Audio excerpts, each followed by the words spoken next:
जय हिंद फ्रेंड्स, नमस्कार। So friends, Bharat की स्टील्थ फाइटर ड्रोन परियोजना घातक निश्चित रूप से प्रतीत होती है यदि नवीनतम छवियों को कुछ भी जाना है। जी हाँ, ये एक स्पष्ट संकेत है कि चीन और पाकिस्तान से पिछड़ते नजर आने वाले देश ने सैन्य ड्रोन के विकास पर नए सिरे से जोर दिया है। जी हाँ, कहने की जरूरत नहीं है कि यूएवी अनमैन्ड एरियल व्हीकल वर्तमान सिचुएशन दुनिया के एडवांस्ड टेक्नोलॉजी को देखते हुए सभी संघर्षों में प्रवृत्ति का पालन किया गया है। जैसे हाल ही में आप लोगों ने सुने होंगे कि पाकिस्तान ने अफगानिस्तान के कुछ इलाकों में ड्रोन हमला कर रहा था। इसका मतलब यह है कि अभी पाकिस्तान के पास सशस्त्र ड्रोन मौजूद है। हमारे एचएएल और डीआरडीओ ने अभी यूएवी पर अपना हाथ रखना शुरू कर दिया है।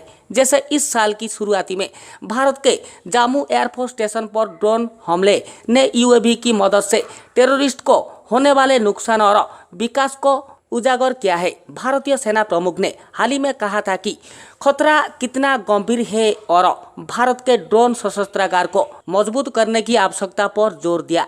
जबकि इंडियन एयरफोर्स ने इसी मुख्य मुद्दे की पहचान की है और प्रगति की है। प्रभावी लड़ाकू ड्रोन बनाने की देश के स्वदेशी प्रयास अभी भी फास्ट फेज में है। जी हाँ, इसका मतलब है कि भारतीय सेना इस दशक के अंत तक 2030 तक आयातित ड्रोन पर निर्भर रहेगी। जी हाँ, यूरो एशिया ने पहले ही बताया था कि कैसे भारत पाकिस्तान व्यवहृत चीनी ड्रोन के मामले में पीछे है। लेकिन फ्रेंड्स, हमारे डीआरडीओ की तरफ से पहले से ही स्वदेशी टेक्नोलॉजी बेस्ड बहुत ही सारे वेपन्स को डेवलप किया गया है। डीआरडीओ ने इसी साल के मध्य में शुरू हुई कम और उच्च गति से stealth wing flying test bed Swift की पहली झलक तस्वीरी प्रदर्शन की थी। Stealth wing flying test bed Swift remotely piloted strike aircraft RPSA के डिजाइन और डेवलप की दिशा में टेक्नोलॉजी गैप को पाटने के लिए टेक्नोलॉजिकल डेमोन्स्ट्रेटर प्रोग्राम था। तो इसे देखते हुए, ये प्रोग्राम को देखते हुए ऐसा लगता है कि भारत में एक संपन्न एरोस्पेस फील्ड है और अनमैन्ड एरियल व्हीकल उसकी सबसे रोमांचक संभावना बना हुआ है। जी हाँ,